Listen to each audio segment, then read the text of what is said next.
आता डोंबिवलीतील केमिकल स्फोटाप्रकरणी एक मोठा खुलासा समोर आलाय। अमुदान कंपनीमध्ये मोठ्या प्रमाणात घातक केमिकलचा साठा करून ठेवण्यात आला होता, अशी माहिती पोलीस तपासात समोर आली आहे। हा घातक केमिकलचा साठा कायदेशीररित्या ठेवण्यात आला होता का, याबाबत आता पोलिसांना शंका आहे।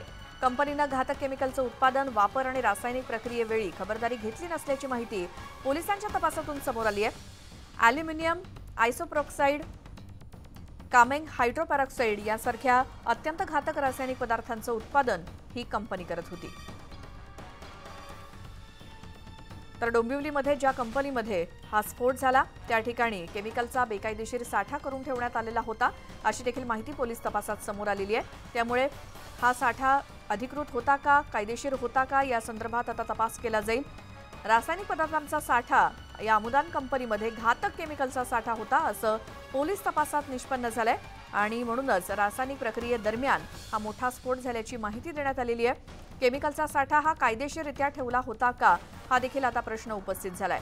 अधिक माहितीसाठी थेट जाऊयात, आमचे प्रतिनिधी अजित मांढरे आपल्या सोबत आहेत। अजित, तुम्ही कालपासून घटनास्थळी आहात, सगळे अपडेट घेताय तिकडून, आणि आता आणखीन एक दोन सवाल जे उपस्थित झालेत त्याबद्दल।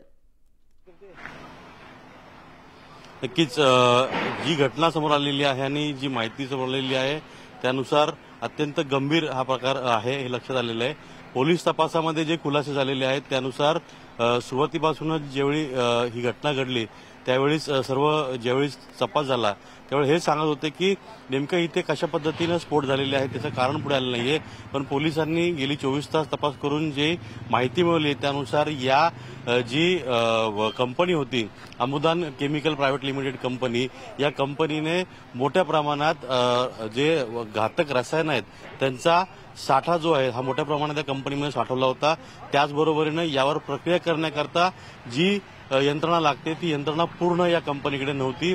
कच्चा माल देखील मोठ्या प्रमाणात साठवून ठेवला होता आणि प्रक्रिया करताना योग्य त्या सर्व काळजी घेतल्या गेल्या नाही, असं या सगळ्या त्यांच्या तपासामध्ये आणि एफआयआर मध्ये नमूद केलं गेलेलं आहे।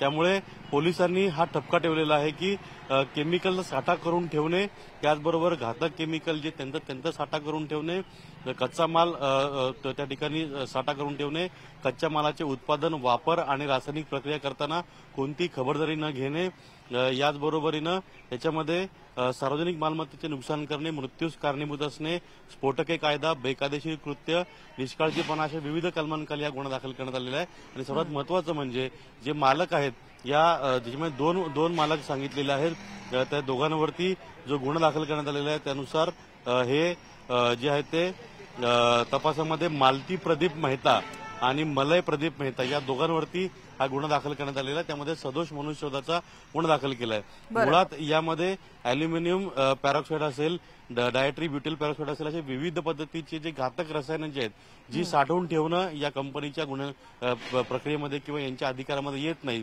ते मोठ्या म्हणजे प्रमाणापेक्षा जास्त हे सगळे जी रसायनं आहेत ती साठवून ठेवली होती आणि त्याची प्रक्रिया करणे, लोडिंग अनलोडिंग करणे, त्याच पद्धतीनं त्याचा वापर करणे, उत्पादन करणे आणि त्याच्यावरती रासायनिक प्रक्रिया करणे, याचे एक लिमिटेशन असतं प्रत्येक कंपन्यांना त्यांना दिलेल्या परवानगीनुसार।